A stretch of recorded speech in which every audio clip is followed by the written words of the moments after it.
So we solve the first question now of FSA. They are asking you net debt repayment is closest to. Now whatever is the given info from that, of course we have to find out. FCFF, if you remember the formula for that, cash flow from operations plus interest net of tax, especially that it is treated as an operating cash flow. So I add back and minus fixed capital investment. Yes. And FCFE will be cash flow from operations plus net borrowing minus fixed capital investment. Yes. Okay. In FCFF, interest is given. How much is it? 260. And on a net of tax basis, I'll write it here. Interest, I'll substitute 260 and net of tax basis into 0.6. So how much into 0.6? How much is it coming to? 156. 156. Can I subtract 156 from this? 2500 minus 156 will be how much? 2500 minus 156. 23. Okay, 2344. So I write 2344 in place of this, which is nothing but CFO minus FC investment. So here CFO minus FC investment, can I substitute this with 2344 plus net borrowing, which is X, is equal to 1300. So X will be how much? 1300 minus 2344, which is equal to 1044. Option B.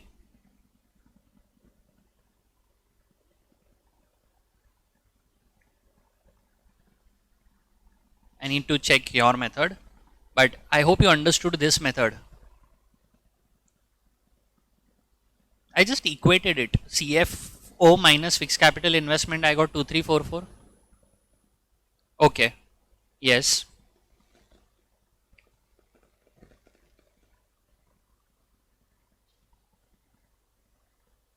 So interest, I got it here, no? Interest. So what remains on the right hand side? CFO minus fixed capital investment. Normal algebra. Okay, clear. Fine. Proceed. So I hope this is clear now. Do the second question. Inventory turnover is COGS upon average inventory. Year 2 COGS is 600 and average inventory. Year 2 inventory is always recognized at cost or NRV, whichever is lower. So here it will be 100, lower of the two. And last year it was at 80, lower of the two. Between 90 and 80 was 80. So average of this will be 90. So 600 by 90 is how much? Option B. You simply did 600 divided by 100. Average concept you threw off the window. It's a mixed ratio. You have to take average in the denominator. I have deliberately given that. That option is still not there only. Fine, understood? See, these are small things that you need to consider. Can I proceed?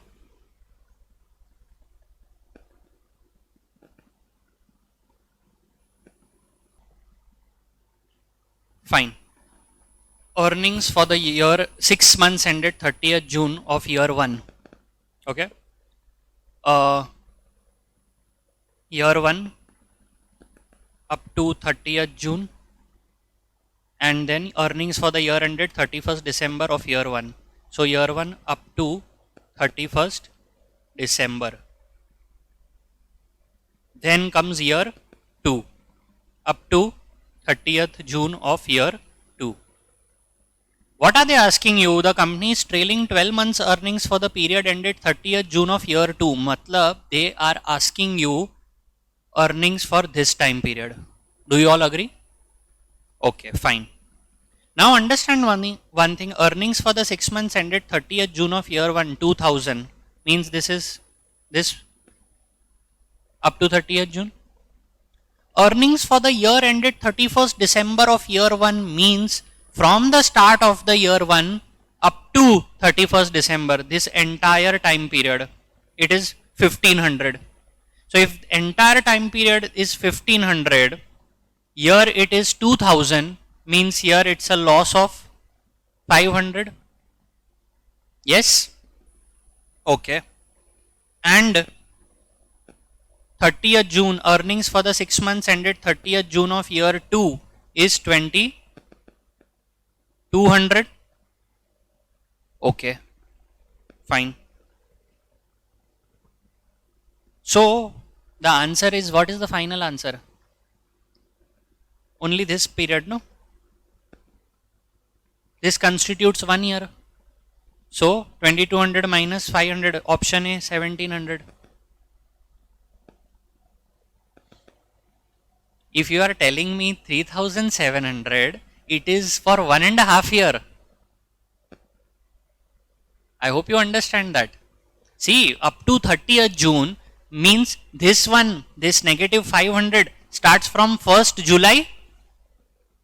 1st July to 31st December, 6 months. And then balance 6 months is this.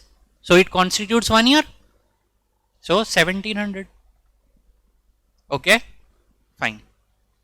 Proceed.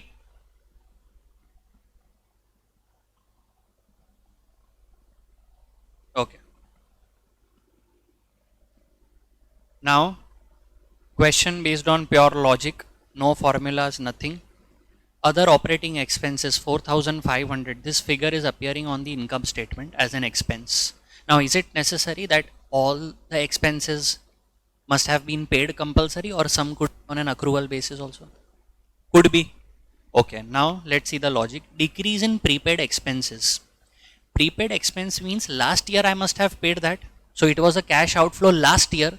And decrease in prepaid expensing means I'm expensing in the income statement in current year. So 200 has been expensed in this. So it is included as an expense in 4500. But has there been a cash outflow?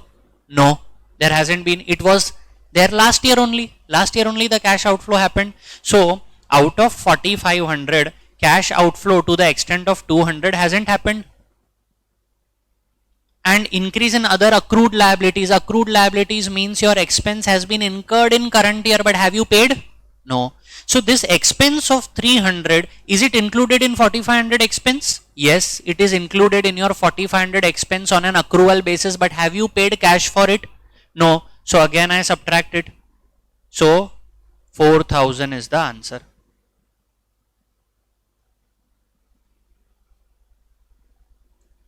Understood this? Fine. You understood the logic. Forget formulas and all. Catch the logic. Okay, fine. Proceed. To the fifth question, please. Okay. Now here they have specifically mentioned under IFRS. But I'm telling you one thing, even if they don't mention, in absence of any info, the question always has to be answered in accordance with IFRS. Now, reported operating cash flows are most likely to be increased by classification choice made for. Now, impairment losses on fixed asset, it's a non-cash charge. Does it affect your cash flow from operation? It doesn't. So, A definitely cannot be the answer. So, I reject A. B, dividends paid. Now, C, dividends paid, cash flow from operations, starting point is net income. Dividend, it is anyway after net income. Does it affect your net income? Does it affect your cash flow from operations? No, it is anyway after net income. So dividends also cannot be the answer. So what remains? Option C, interest expense. Now understand logically how. Because if I choose to classify it as